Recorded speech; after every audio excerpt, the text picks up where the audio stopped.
realised that the dreams had gone. When I first lived here, I did dream a lot. The topography of Wales, South Wales, where I'd grown up, there was a particular valley. And forever I was superimposing this on London. So I'd be doing this sort of slightly Rambo-esque walk down through the docks, with manse of Wapping and Limehouse and further out. And on top of that, in the dream, suddenly would appear these hills. And that was interesting talking to Tom Chillers before we started today. He's got a London Hill Mound project. I won't say any more about it, it may still be secret. But the idea of imposing these mountain ranges on the city were very important. And so when I discovered the Whitechapel Mound, that there was actually a hill, like Silbury Hill or Glastonbury Tor, right alongside the Whitechapel Hospital, this was very special. And in the old engravings you can find in the museum of the hospital, you could see how people could circulate a path to the top of this mound, where there's a little grove of trees, and look down the river. It was really built up at the time of the Civil War on an original earthwork, and enlarged and extended as a defensive element of the city. And then in the Victorian era, it's taken away, it goes, it disappears.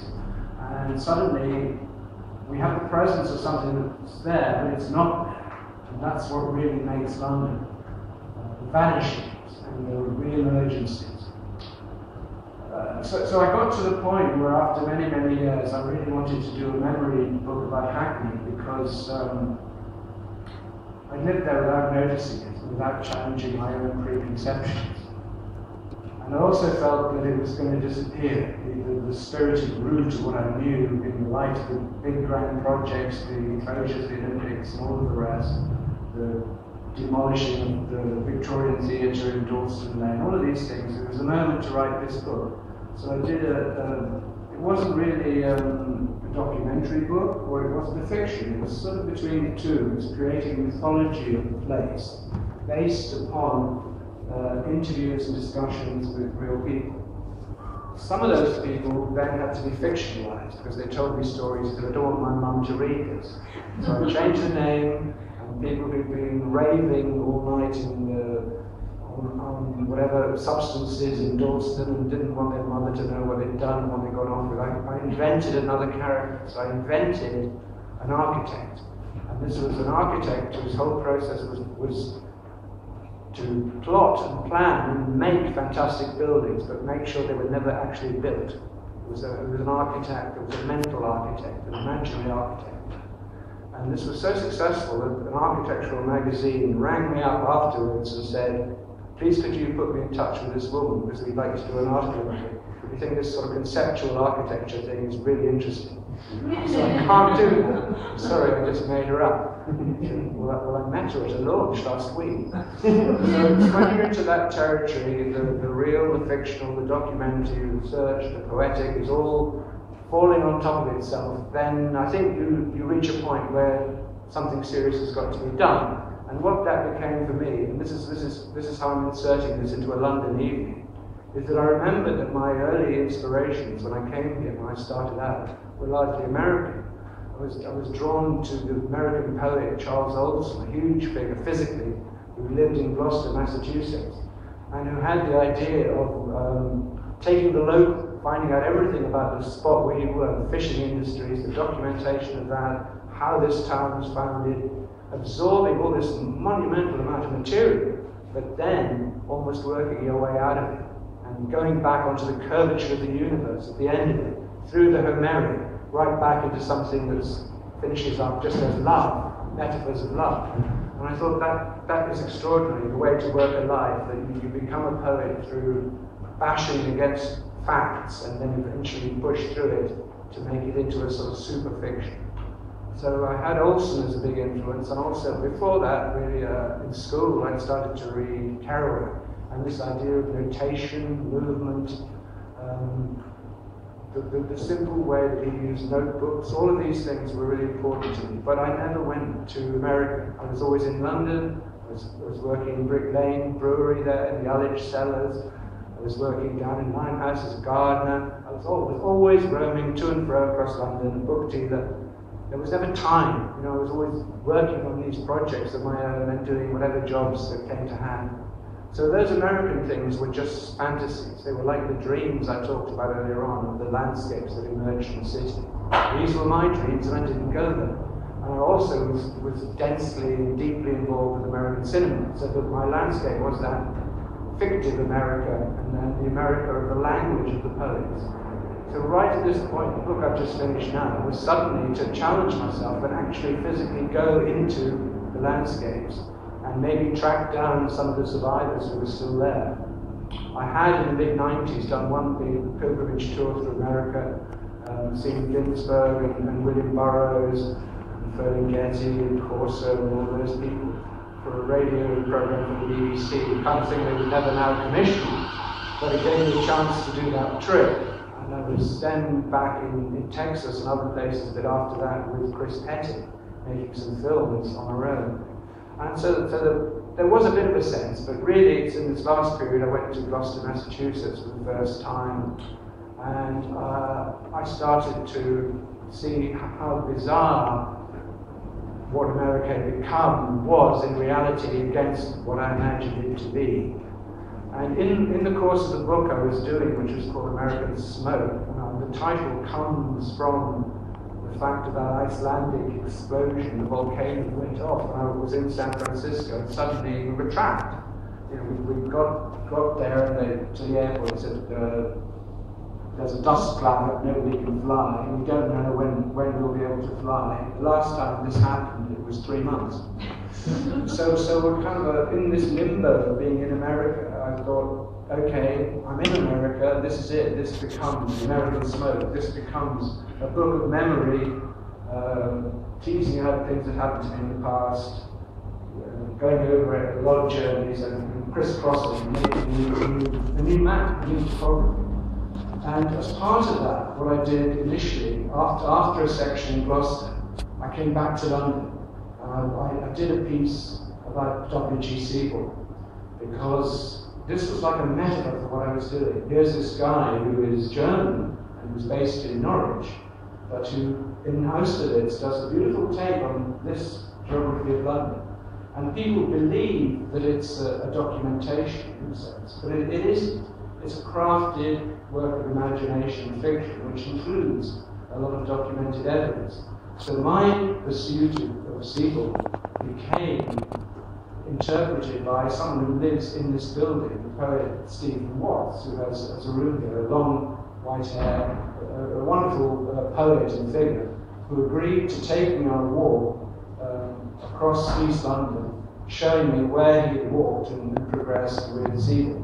And so that quest of how it would work on my own territory was supposed to sit against how I was working in America.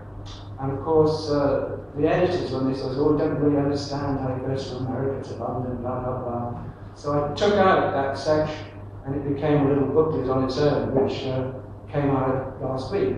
But unfortunately, it's sold out already, but I'm going to get around that by reading just one fragment, because I think it's a way of honouring this building and honouring the process whereby I work. So this is the meeting with Stephen Watts, the poet. It takes place in Liverpool Street Station, where a lot of the action in the book Austerlitz also takes place.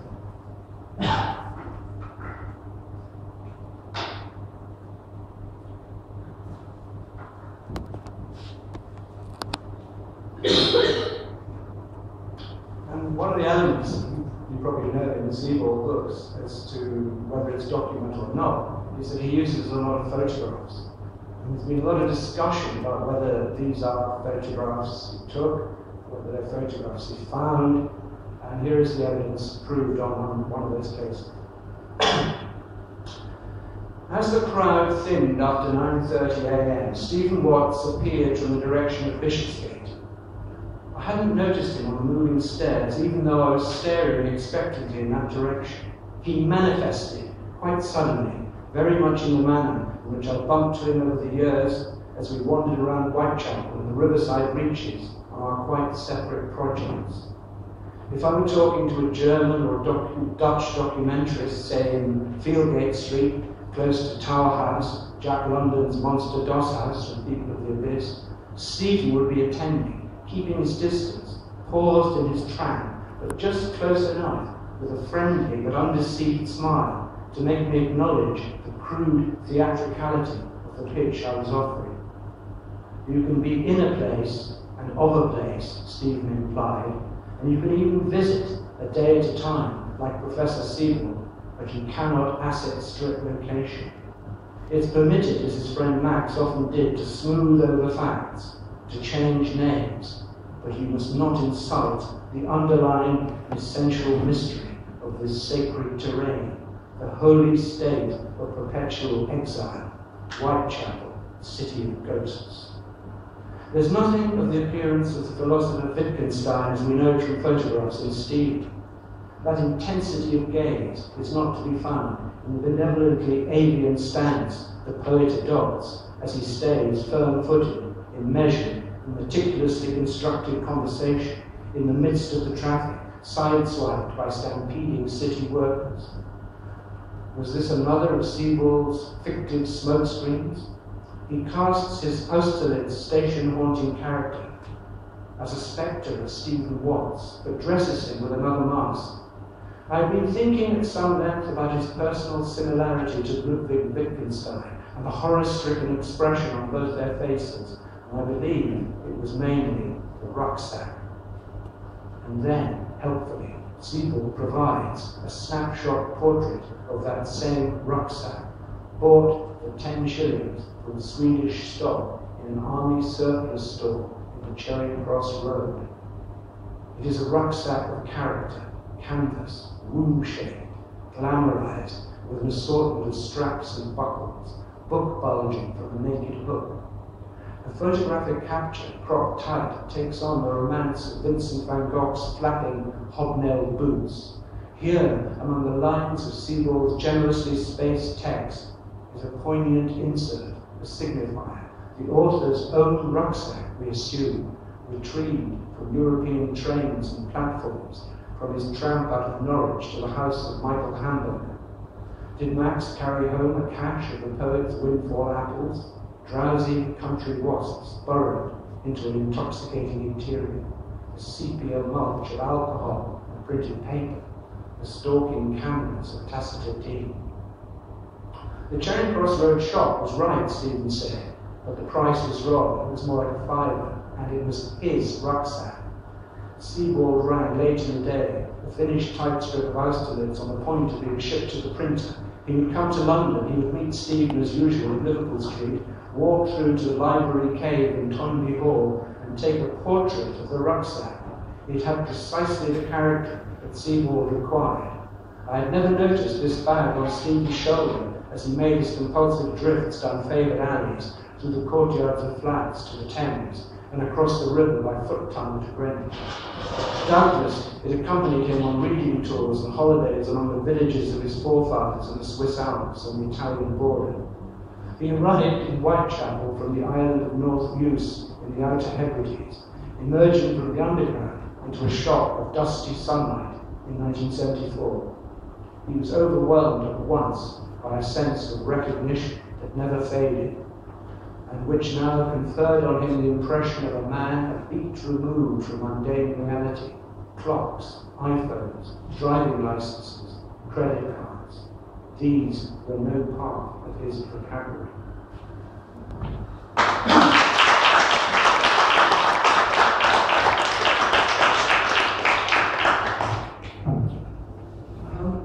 So just to sort of round the picture off and finish, I'll project us into Kansas in the 1990s, mid-1990s.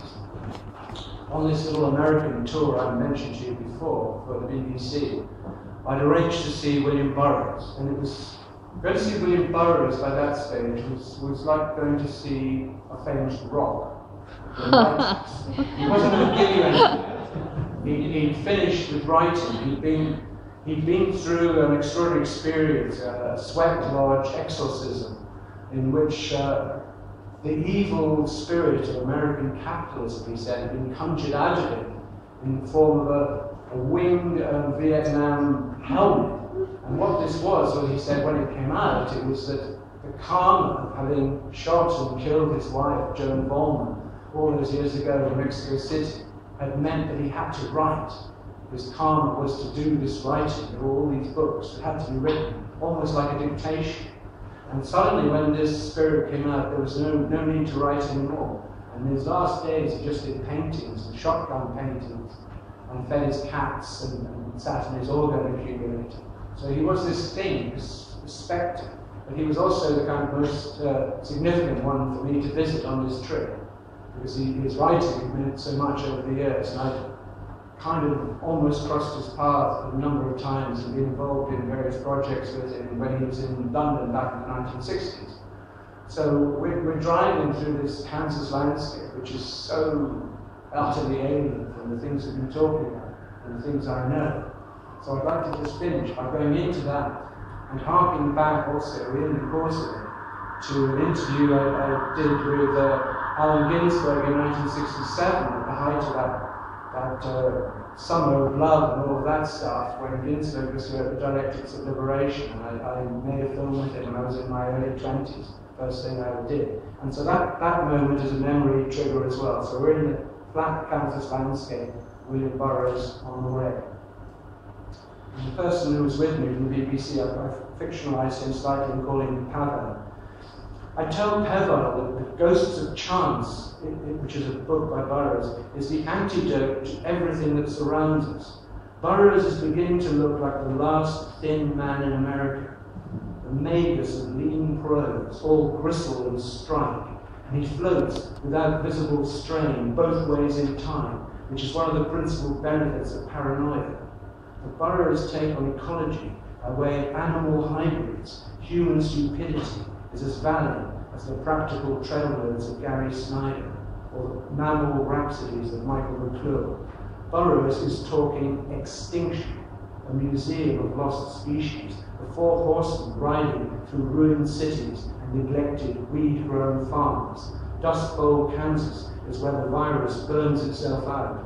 Its victims have died by the millions. Homo sap, Burroughs asserts, is the only species that kills the sheer beauty of the ugliness of the thing, to protect the malignant spirit within. Language, the ultimate virus, the ultimate curse, separates us from the other living creatures. Pavel, with his index card memory system for dates and addresses, reminds me that McClure came from Wichita. On the map it seems that Wichita is just down the road to the southwest, a little closer than St. Louis to the east, a short haul in US terms, down Interstate 335, no more than, 200 miles, 3 hours. Allen Ginsberg, when we had our conversation in Regent's Park in 1967, talked about driving through here in a camper van on the big American quest, fragments of which he published as Wichita Vortex Sutra.